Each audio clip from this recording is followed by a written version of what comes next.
Chúng ta luôn tự hào Việt Nam đẹp thế, Việt Nam đẹp quá, cảnh vật Việt Nam thật tuyệt vời. Sau đó đi các nước khác, chẳng nói đâu xa, ngay Thái Lan thấy họ cũng không có gì nổi bật lắm. Nói thẳng là không thể đẹp bằng Việt Nam mình được. Thiên nhiên Việt Nam top đầu khu vực và châu lục rồi. So với thế giới thì cũng tùy quan điểm, bởi có nhiều người thích kiểu băng giá, có nhiều người thích kiểu yên bình. Nhưng mà so với các nước vùng nhiệt đới thì đúng là Việt Nam chẳng chịu kém ai. Thế nhưng tại sao ngay trong khu vực Đông Nam Á của chúng ta thôi, Thái Lan không đẹp bằng Việt Nam mà du lịch của họ lại phát triển hơn và thu được nhiều tiền hơn? Chào mừng đến với câu chuyện ngày hôm nay. Hãy đến với những con số thống kê minh họa rất rõ ràng. Năm 2025, Thái Lan đón gần 36 triệu lượt khách quốc tế, một con số khổng lồ. Cùng thời điểm đó, Việt Nam đón khoảng 17,5 triệu lượt khách quốc tế. Và ngay người Việt Nam chúng ta cũng đi du lịch Thái Lan rất nhiều. Mỗi năm trung bình có từ khoảng nửa triệu cho đến 1 triệu lượt người Việt Nam đi du lịch Thái Lan, tùy từng năm, tùy điều kiện khác nhau. Nói cách khác thì cứ 2 du khách quốc tế đến Thái Lan thì Việt Nam mới đón được 1 người. Chúng ta đẹp hơn Thái Lan thật chứ chẳng phải là đùa. Chúng ta có đường bờ biển kéo dài hơn 3.200 km và đường bờ biển này là dài hơn đáng kể nếu chỉ tính phần bờ biển hướng ra vịnh Thái Lan của nước này để dùng khai thác du lịch. Chúng ta có vịnh Hạ Long, Han Sơn Đòn, Sapa, Hà Giang, Phú Quốc, Hội An, Ninh Bình, đồng bằng sông Cửu Long và hàng trăm điểm đến độc đáo khác. Nhiều du khách quốc tế thậm chí còn nhận xét rằng cảnh quan của thiên nhiên Việt Nam rõ ràng là đa dạng hơn Thái Lan. Thế nhưng trong các cuộc đua thu hút khách quốc tế, Thái Lan vẫn làm tốt hơn Việt Nam. Điều gì đang xảy ra? Vì sao một quốc gia được thiên nhiên ưu ái như Việt Nam lại chưa thể bắt kịp đất nước cùng khu vực? Đầu tiên phải hiểu du lịch là gì. Thì cái sai lầm lớn nhất của nhiều người khi nhìn vào ngành du lịch là nghĩ rằng nơi nào đẹp hơn, nơi đó sẽ được nhiều người đến hơn, nơi nào đẹp hơn, nơi đó sẽ thắng. Nếu chỉ cần cảnh đẹp là đủ, có lẽ Nepal đã trở thành một cường quốc du lịch số 1 châu Á vì họ sở hữu đỉnh Everest, hay nhiều nước khác cũng có những quang cảnh khác. Thực tế thì không hẳn là như vậy.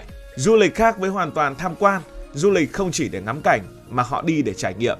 Nói vui thì du lịch là đi từ nơi mình chán đến nơi người khác chán, tiêu hết tiền của mình rồi trở về. Một bãi biển đẹp chỉ khiến du khách dừng lại vài giờ, nhưng một chuỗi trải nghiệm hấp dẫn có thể khiến họ ở lại cả tuần và tiêu thêm hàng nghìn đô la Mỹ. Cái tiêu tiền mới là phần quan trọng là phải bắt người ta tiêu tiền. Đây chính là điều người Thái hiểu rất rõ từ nhiều thập kỷ trước. Một du khách đến Phuket chẳng hạn, không chỉ có biển. Buổi sáng họ sẽ đi lặn ngắm san hô, trưa ăn hải sản, chiều massage kiểu Thái, tối xem Muay Thái, khuya đi chợ đêm hoặc là đi phố đi bộ. Hôm sau lại có thể lên du thuyền, tham gia tour đảo, học nấu ăn, tham gia lễ hội địa phương hoặc xem các chương trình nghệ thuật. Một tuần trôi qua rất nhanh và vẫn còn vô số thứ để khám phá. Quan trọng là họ phải tiêu tiền ở nước mình. Trong khi đó, không ít điểm du lịch của Việt Nam vẫn vận hành theo công thức khá đơn giản. Sáng ngắm cảnh, trưa ăn uống, chiều tắm biển, tối về khách sạn. Cảnh đẹp thì có nhưng mà cái hoạt động trải nghiệm thì lại chưa có nhiều và chưa đủ phong phú. Du khách chụp vài trăm tấm ảnh rồi thấy mình đã khám phá gần hết nơi đó. Cũng chẳng có nhiều chỗ mà tiêu tiền theo cách họ cảm thấy hợp lý.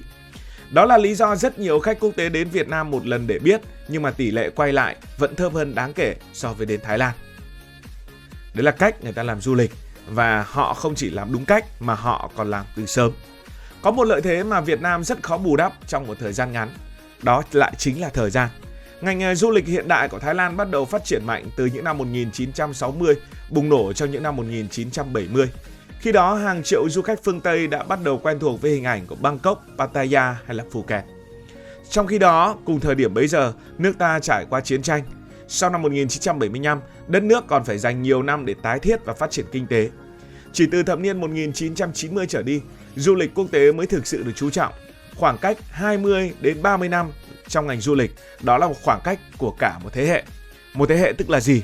Bây giờ hãy hình dung như thế này. Có một cái ông Tây, ông ấy bắt đầu tới Thái Lan từ năm 1980. Sau đó ông mới kể cho bạn bè, cho con cái, cho người thân. Đến thế hệ tiếp theo, cả gia đình của ông này, bạn bè của ông này đã quen với việc sang Thái Lan du lịch. Thế là một thương hiệu du lịch đã được xây dựng theo cách như vậy. Nó không hình thành trong một vài năm mà mất hàng chục năm để tạo dựng niềm tin trên toàn cầu. Như vậy là chúng ta đã nói về cảnh đẹp, nói về cách họ làm du lịch, và bây giờ hãy nói về người Thái Lan. Các bạn có đọc báo và thấy để ý rằng ngày xưa là cái nạn chặt chém du lịch ở Việt Nam rất là khủng khiếp, chặt chém du khách rất là khủng khiếp, chặt chém với khách Việt Nam và chặt chém với cả khách quốc tế. Còn Thái Lan thì như thế nào? Có một sự thật đó là rất nhiều du khách không nhớ chính xác một ngôi đền hay là một bãi biển nào đó trông như thế nào sau vài năm, nhưng mà họ lại nhớ cái cảm giác khi mình đang ở đó. Cảm giác là gì? Cảm giác là người bán hàng có thân thiện hay không? Mình có bị chặt chém hay không? Nhân viên khách sạn có mỉm cười hay không? Người nọ người kia có nói tiếng Anh, nói ngôn ngữ của người ta tốt hay không? Dễ giao tiếp hay không? Không phải ngẫu nhiên mà khẩu hiệu xứ sở của những nụ cười lại gắn liền với Thái Lan trong suốt nhiều thập kỷ. Dù thực tế không phải người Thái Lan lúc nào cũng cười, nhưng mà ngành du lịch của họ đã thành công trong việc tạo cảm giác thân thiện đối với du khách. Một vài năm gần đây thì người ta bắt đầu mới nói đến Thái Lan cùng những câu chuyện bất ổn rồi là lừa đảo. Còn trước đây thì Thái Lan rất là thân thiện như thế. Một khách du lịch vừa xuống sân bay đã được hướng dẫn rõ ràng, đi taxi ít lo bị lừa, đi chợ đêm ít bị chèo kéo quá mức, vào nhà hàng được phục vụ nhiệt tình. Tất nhiên, không phải nơi nào ở Thái Lan cũng hoàn hảo như vậy, nhưng nhìn tổng thể thì họ tạo được cảm giác dễ chịu hơn cho khách du lịch. Ngược lại, Việt Nam vẫn còn những câu chuyện không đẹp về chặt chém, ép giá, taxi gian lận hoặc là thái độ phục vụ chưa chuyên nghiệp ở một số nơi. Khách mua cái nọ cái kia lại phải post lên mạng xã hội xem như thế có bị chặt chém hay không. Rồi là người nọ người kia lại tố ở trên mạng xã hội là bán cái này đắt quá, bán cái kia không đúng chất lượng. Thế là chỉ một trải nghiệm xấu cũng có thể khiến du khách kể lại cho hàng chục người khác khi trở về nước.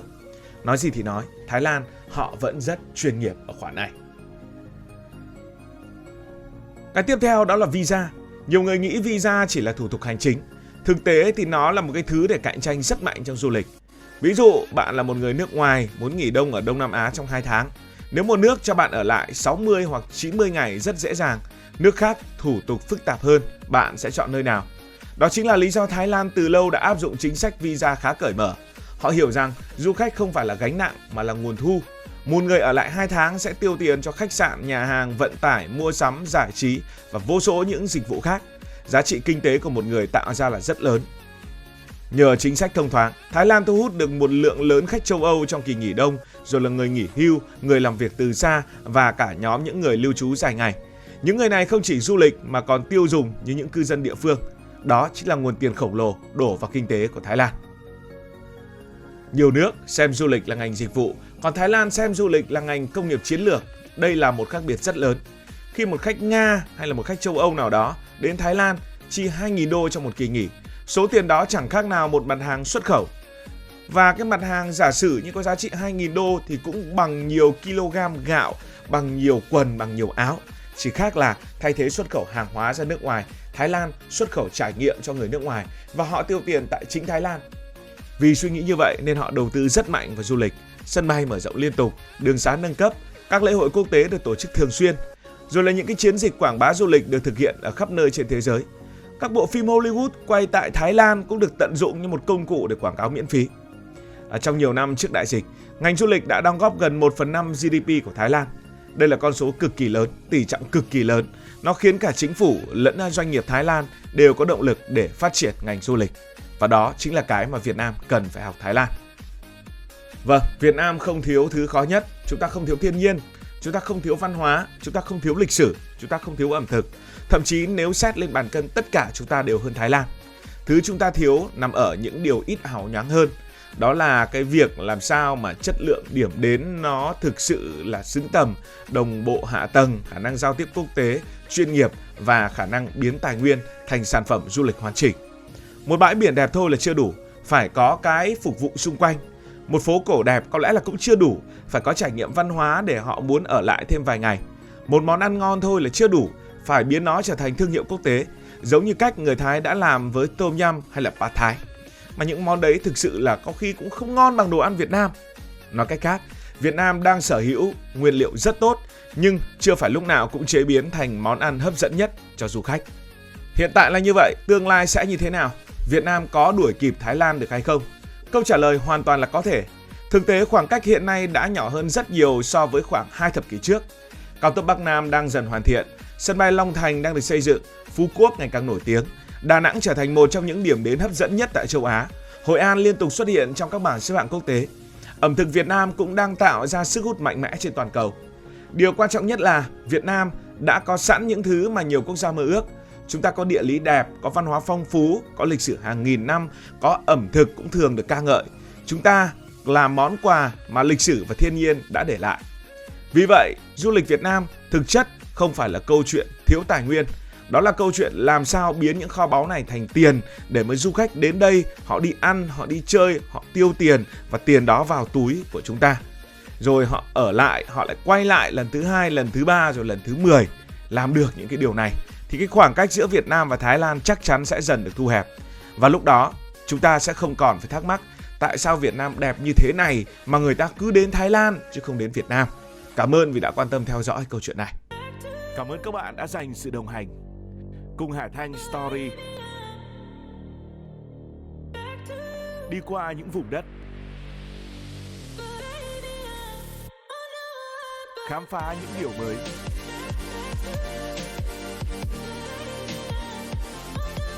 Đừng ngần ngại, hãy để lại những góp ý và xin được hẹn gặp lại.